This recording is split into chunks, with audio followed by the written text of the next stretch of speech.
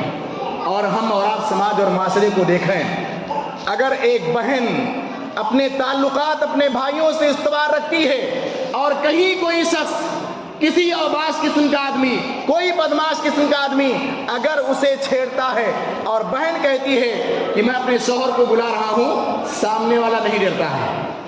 لیکن اگر بہن کہتی ہے کہ میرا بھائی پیچھے آ رہا ہے, میں اپنے بھائی کو بلا رہا ہوں, سامنے والی کی سٹی پٹی گم ہو جاتی ہے, پینٹ اور پاجامے گیلے ہو جاتے ہیں. بخاری کی روایت ہے, معقل بن یسار رضی اللہ تعالیٰ عنہ کا معاملہ ہے. یہ کہتے ہیں کہ میرے والد محترم کا انتقال ہو گیا, میں نے اپنی بہن کی شادی ایک آدمی سے کر دی. جس آدمی سے شادی کی, وقت اور حالات کے ناگفتہ بے ہونے کی وجہ سے میرے بہنوئی نے میری بہن کو طلاق دے دیا.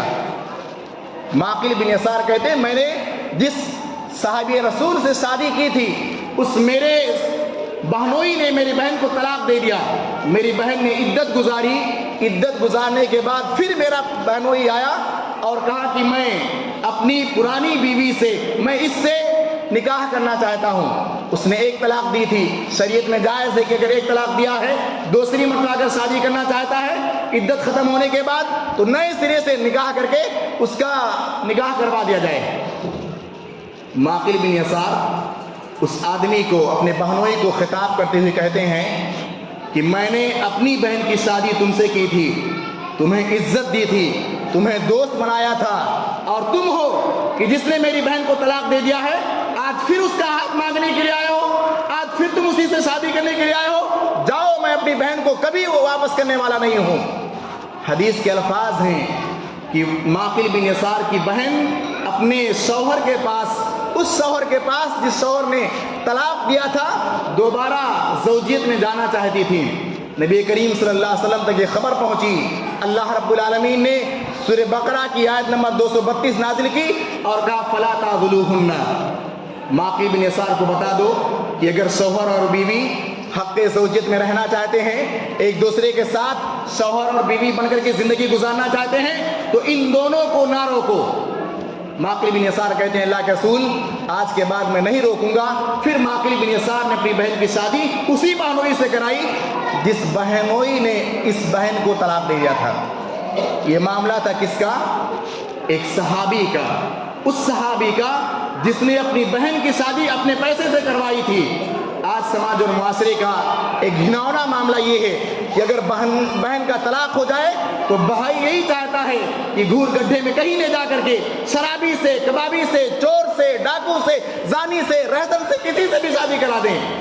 صحیح سالم صحابی رسول ہیں, ان سے دوبارہ شادی کرانے کے لیے معقل بن یسار یہ جواب دے رہے ہیں کہ میں اپنی بہن کو دوبارہ نہیں لوٹاؤں گا.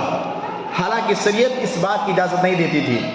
یہ معاملہ تھا ایک بھائی اور بہن کا کہ ایک بھائی کہہ رہا ہے کہ میں اپنی بہن کو دوبارہ تمہارے گھر نہیں واپس کروں گا. ہمیں اور آپ کو حکم ہے کہ ہم اور آپ بھائی بہنوں کے حقوق ادا کریں. شریعت مطہرہ دیکھیں, اللہ رب العالمین کے بندوں نے, ایک بھائی نے بہن کے تئیں, اپنے بہنوں کے تئیں قربانیاں کہہ دی ہیں. حدیث مبارکہ کے اندر دیکھیے, بخاری مسلم کی روایت ہے, جابر بن عبداللہ رضی اللہ تعالیٰ عنہ کا اپنا قضیہ ہے, اپنا معاملہ ہے. جابر بن عبداللہ وہ صحابی رسول ہیں جن کے والد محترم عبداللہ کا غزوہ احد میں ان کو شہادت مل گئی تھی, وہ شہید ہو گئے تھے. جابر بن عبداللہ والد محترم کی شہادت کے بعد محزون و مغموم نظر آ رہے ہیں, پریشان حال نظر آ رہے ہیں. اللہ کے رسول نے دیکھا, کہا جابر کیا معاملہ ہے, اتنے پریشان کیوں نظر آ رہے ہو, اتنے پریشان کیوں نظر آ رہے ہو, کیوں سر جھکائے ہو, کیوں محزون و مغموم نظر آ رہے ہو. جابر بن عبداللہ کہتے ہیں اللہ کے رسول میرے والد محترم غزوہ احد میں شہید کر دیے گئے اور انہوں نے 9 بیٹیاں چھوڑی ہیں, 9 بہنیں میری چھوڑی ہیں. اور ساتھ ہی ساتھ میرے والد محترم کا جب انتقال ہوا ہے تو وہ مقروض ہو کر کے مرے ہیں. ان کی شہادت حالت قرضے میں ہوئی ہے. وہ مقروض تھے, ان کے اوپر قرضہ تھا, اور ساتھ ہی ساتھ 9 بیٹیاں چھوڑ کر کے گئے ہیں. دوسرے موقع پر جابر بن عبداللہ رضی اللہ تعالیٰ عنہ نبی کریم صلی اللہ علیہ وسلم کے ساتھ غزوے سے واپس آ رہے ہیں. نبی کریم صلی اللہ علیہ وسلم کو خبر لگی کہ جابر بن عبداللہ نے شادی کر لی ہے. اللہ کے رسول پوچھتے ہیں, اے جابر, کیا آپ نے شادی کر لی؟ جابر بن عبداللہ کہتے ہیں, ہاں میں نے شادی کر لی ہے. اللہ کے رسول نے دوسرا سوال کیا, ابکرن ام طیبہ, کنواری سے شادی کی ہے یا شادی شدہ عورت سے شادی کی ہے؟ جابر بن عبداللہ کہتے ہیں, اللہ کے رسول, میں نے کنواری سے شادی تو نہیں کی ہے, طیبہ سے شادی کی ہے. شادی شدہ عورت تھی, اس سے میں نے شادی کی ہے. اللہ کے رسول فرماتے ہیں, فَهَلْ لَا تَزَوَّجْتَ بِكْرًا تُلَاعِبُهَا وَتُلَاعِبُكَ, تمہاری عمر تھی, نوجوان تھے, ضرورت تھی کہ تم ایک کنواری لڑکی سے شادی کرتے, وہ تمہارے ساتھ کھیلتی, تم اس کے ساتھ کھیلتے. جابر بن عبداللہ کا جواب سنیے. جابر بن عبداللہ کہتے ہیں, اے اللہ کے رسول, آپ کو معلوم ہے میرے والد محترم غزوہ احد میں شہید کر دیے گئے, اور انہوں نے اپنے پیچھے 9 بیٹیاں چھوڑی تھیں, اس کے اوپر پلس قرضہ بھی چھوڑا تھا. میں نے اس بات کو ناپسند کیا, میں اپنے گھر میں اپنی ہونے والی بیوی کنواری لے کر کے آؤں جو ہماری عام بہنوں کی طرح ہو, جو تجربہ کار نہ ہو, جو کچھ گھر کے احوال نہ جانتی ہو. میں نے ایسے موقع پر اپنی بہنوں کا خیال کرتے ہوئے ایک طیبہ سے شادی کی ہے, تاکہ وہ طیبہ عورت, وہ شادی شدہ عورت جس سے میں نے شادی کی ہے, جو شوہر دیدہ ہے, وہ آ کر کے میرے بہنوں کی تربیت کرے, ان کے بالوں میں کنگھی کرے, ان کو ادب سکھلائے, اور بہت ساری زندگی کے احوال سے انہیں واقف کرے, گھریلو اور امور خانہ داری سے انہیں روشناس کرائے. جابر بن عبداللہ یہ قربانی 9 بہنوں کو سامنے رکھتے ہوئے کنواری لڑکی سے شادی نہ کر کے شادی شدہ عورت سے شادی سمجھی سے کی, تاکہ میرے بہنوں کی اچھی طریقے سے پرورش ہو سکے, ان کو ادب سکھلایا جا سکے, انہیں گھر کے کام اور کاج سکھلائے جا سکیں, اور امور خانہ داری سے انہیں روشناس کرایا جا سکے.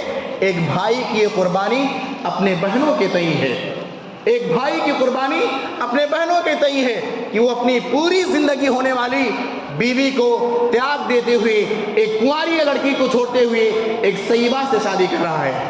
یہ ایک بھائی کی قربانی ہے. جہاں بھائیوں نے قربانی دی ہے, وہیں بہنوں نے بھی اپنے بھائیوں کے تئیں قربانی دی ہے. 2 واقعہ میں بیان کرنا چاہوں گا. ایک واقعہ حجاج بن یوسف کے دور کا ہے. حجاج بن یوسف ایک سفاک, ایک ظالم, ایک خوخار شخص گزرا ہے. اس نے اپنی زندگی میں ایک گھر کے 3 مردوں کو قید کر لیا. ایک گھر کے 3 مرد, شوہر ہے, بھائی ہے, بیٹا ہے, 3 لوگوں کو قید کیا. بہن آتی ہے, ایک بہن آتی ہے حجاج بن یوسف کے پاس اور کہتی ہے کہ اے بادشاہ وقت, اے حجاج بن یوسف, تو نے میرے شوہر کو بھی قید کر لیا ہے, بیٹے کو بھی قید کر لیا ہے, بھائی کو بھی قید کر لیا ہے, میری کفالت کرنے والا کوئی نہیں ہے, میری دیکھ بھال کرنے والا کوئی نہیں ہے, ساز و سامان کا بندوبست, ضروریات زندگی کا انتظام و انصرام کرنے والا کوئی نہیں ہے. تجھ سے میں درخواست کرتی ہوں کہ تو ان کو چھوڑ دے. حجاج بن یوسف جواب دیتا ہے کہ تینوں کو ایک ساتھ چھوڑنا تو ناممکن ہے. تم ایک کو چنو, ایک کو کہو, کسی ایک کو, شوہر کو کہو تو شوہر کو چھوڑ دو, بیٹے کو کہو تو بیٹے کو چھوڑ دو, اور بھائی کو کہو تو بھائی کو چھوڑ دو. وہ عورت جواب دیتی ہے جس کا شوہر بھی قیدی ہے, بھائی بھی قیدی ہے, بیٹا بھی قیدی ہے, جواب دیتی ہے کہ شوہر تو کوئی دوسرا مل جائے گا, کسی دوسرے سے شادی کر سکتی ہو اگر اسے جان سے مار دیا گیا. اور بیٹے کا جہاں تک معاملہ ہے, شادی کے بعد دوسرا بیٹا بھی پیدا ہو سکتا ہے. مجھے چاہیے تو میرا بھائی چاہیے. شوہر قیدی ہے, قید رہے, بیٹا قید میں ہے, جیل میں ہے, جیل میں رہے. میں جو چاہتی ہوں جس کو رہا کیا جائے, جیل سے آزادی دی جائے, میں اپنے بھائی کو چاہتی ہوں, کیونکہ شوہر دوسرا مل سکتا ہے, بیٹا دوسرا مل سکتا ہے, بھائی دوسرا نہیں مل سکتا ہے. اس عورت کی زبان سے نکلنے والا یہ جملہ کہ شوہر دوسرا مل سکتا ہے, بیٹا دوسرا مل سکتا ہے, بھائی نہیں مل سکتا ہے. حجاج بن یوسف نے تینوں کو آزاد کر دیا. یہ ایک بہن کی قربانی ہے کہ شوہر کو بھی چھوڑ رہی ہے کہ قیدی ہے قیدی رہے, بیٹا ہے قیدی رہے, لیکن بھائی کو قید و بند کی زندگی ایک بہن کو برداشت نہیں ہے. موسیٰ علیہ السلام کا واقعہ دیکھیے.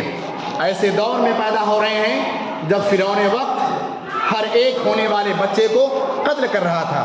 ماں ایک بہن کو حکم دیتی ہے کہ میں نے تیرے بھائی کو صندوق میں رکھ کر کے دریا کے حوالے کر دیا ہے, لہٰذا تیری ذمہ داری ہے کہ اپنے بھائی کی رکھوالی کر. بہن اپنے بھائی کی رکھوالی کرتے کرتے فرعون کے دربار تک پہنچتی ہے جہاں صندوق کو قبض کیا جاتا ہے.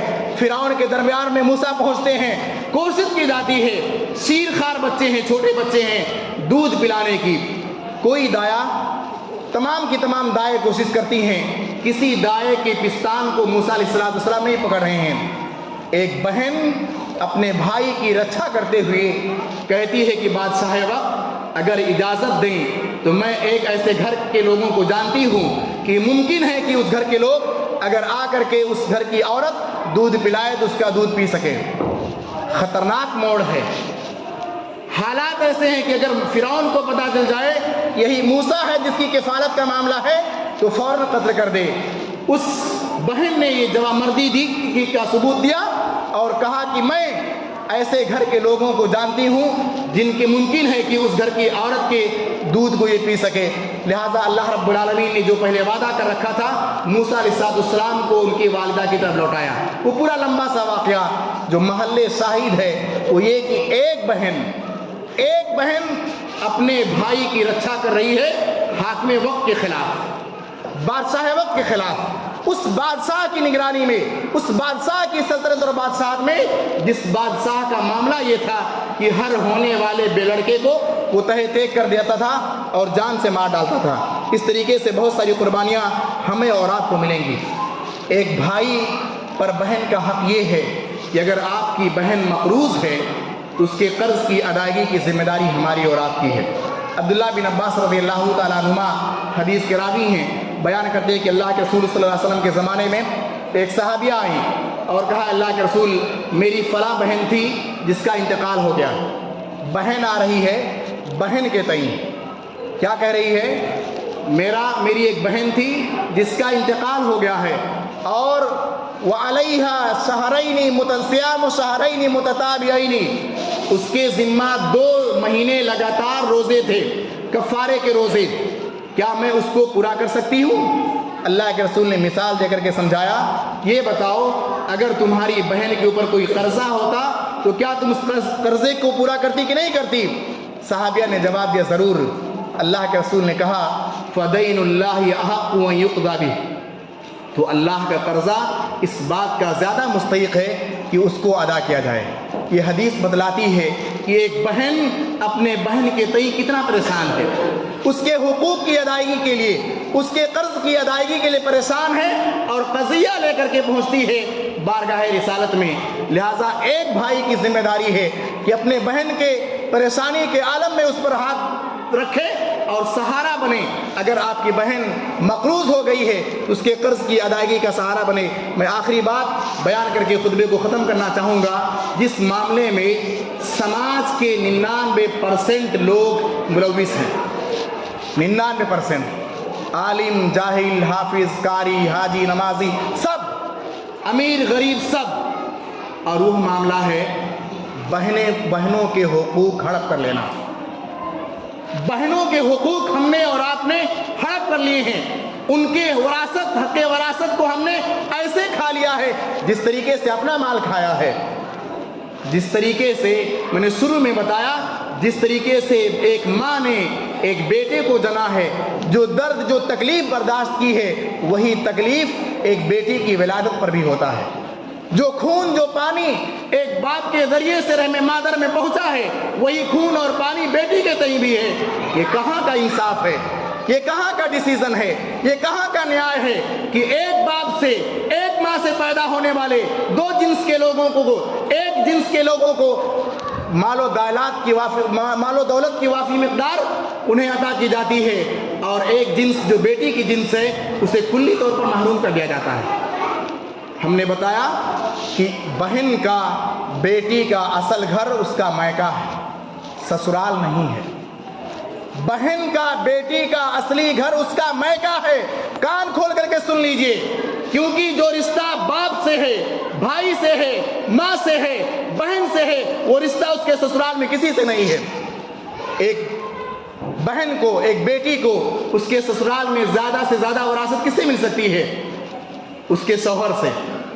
اگر شوہر کا انتقال ہو جائے تو بیوی کو اس کے وراثت کا کچھ حصہ ملے گا، لیکن اگر اسی بیٹی کے باپ کا انتقال ہوتا ہے تو وہ وارث بن رہی ہے۔ ماں کا انتقال ہو رہا ہے، وارث بن رہی ہے۔ بھائی کا انتقال ہو رہا ہے، اور اگر اس کے ہاں لڑکوں کی ولادت نہیں ہوئی ہے تو وہ وارث بن رہی ہے۔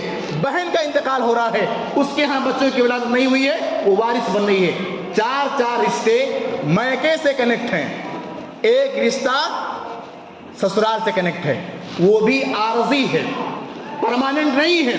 کیوں پرماننٹ نہیں ہے؟ کیونکہ زندگی کے کسی بھی موڑ پر جب بھی کچھ ناچاقی اور نااتفاقی ہوگی، شوہر اپنی بیوی کو طلاق دے سکتا ہے، اور بیوی اپنے شوہر سے خلا لے کر کے اپنے میکے پہنچ سکتی ہے۔ اور ہم ہیں کہ کہتے ہیں کہ بیٹی پرائی ہے، بیٹی پرائی ہے، بیٹی کا ہمارے گھر میں کوئی تعلق، کوئی رشتہ، کوئی جائیداد نہیں ہے۔ جس طریقے سے ایک بیٹے کا حق ہے ایک باپ کے مرنے کے بعد، ایک ماں کے مرنے کے بعد، اسی طریقے سے ایک بیٹی کا بھی حق ہے۔ آپ کو بٹوارے کی ضرورت نہیں ہے کہ آپ بانٹ کر کے دیں گے۔ جیسے باپ کا انتقال ہوا، جیسے ماں کا انتقال ہوا، کفن دفن ہو یا نہ ہو، اس سے پہلے بیٹوں کے حقوق شریعت کنفرم کر دے رہی ہے، بیٹیوں کے حقوق شریعت کنفرم کر دے رہی ہے۔ ہم ہیں کہ حرام مال کھا کر کے، بہنوں کے حقوق دبوچ کر کے، ان پر ظلم کر کے، ان پر جبر کر کے، اور ان کے ناحق مال کو چھین کر کے، کھا کر کے، اور حج پر جا رہے ہیں، زکوٰۃ دے رہے ہیں، نماز پڑھ رہے ہیں، مسجد بنوا رہے ہیں، کوئی فائدہ نہیں ہے۔ وہی بہن آپ کے سامنے کھڑی ہوگی اور کہے گی وَأَكَلَ مَالَ هَذَا، ہمارے بابو یہی ہیں، یہی بھیا ہیں، یہی بڑکے بابو چھوٹکے بابو ہیں، جنہوں نے میرے مال کو کھایا تھا، جنہوں نے میرے مال کو دبوچ لیا تھا۔ وہ مال جو میرے ماں باپ سے ملنا تھا، میری ماں سے ملنا تھا، کیا جواب دیں گے؟ جواب یہی ہوگا میری نیکیاں چھین لی جائیں گی، جواب یہ ہوگا کہ ہماری نیکیاں چھین لی جائیں گی۔ اور اگر بہن کے اوپر گناہ ہیں اور ہماری نیکیاں ختم ہو گئی ہیں تو اس کے گناہ ہمارے اوپر لاد دیے جائیں گے اور جہنم میں پھینک دیے جائیں گے۔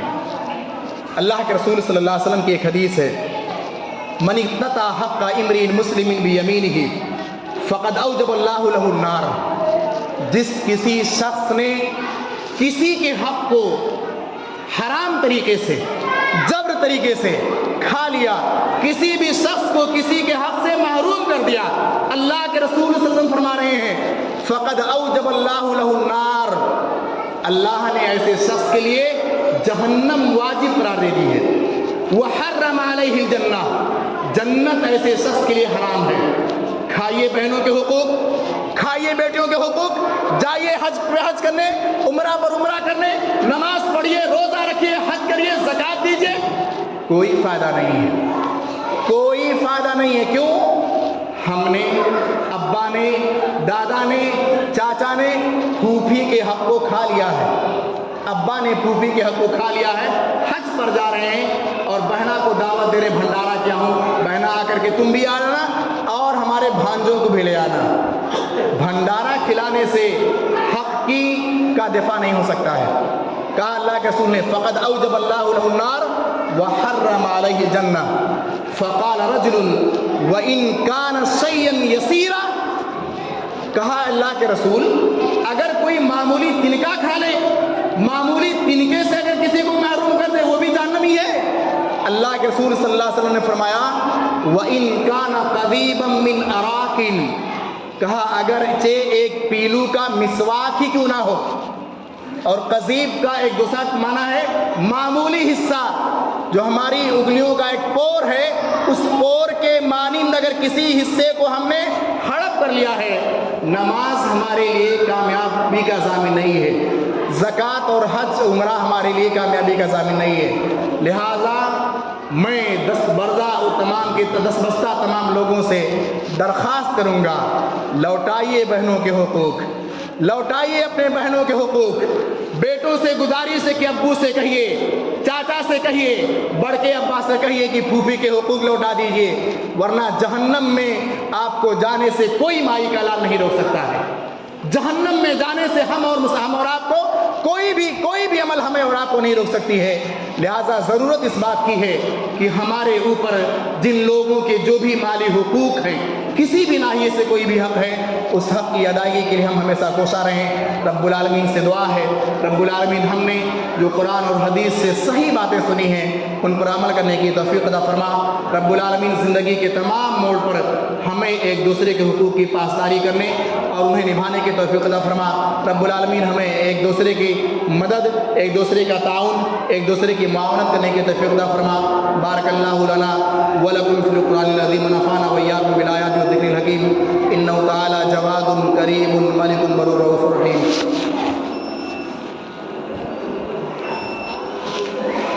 ان اللہ وملائکتہ یصلون علی النبی یا ایھا الذین آمنوا صلوا علیہ وسلموا تسلیما۔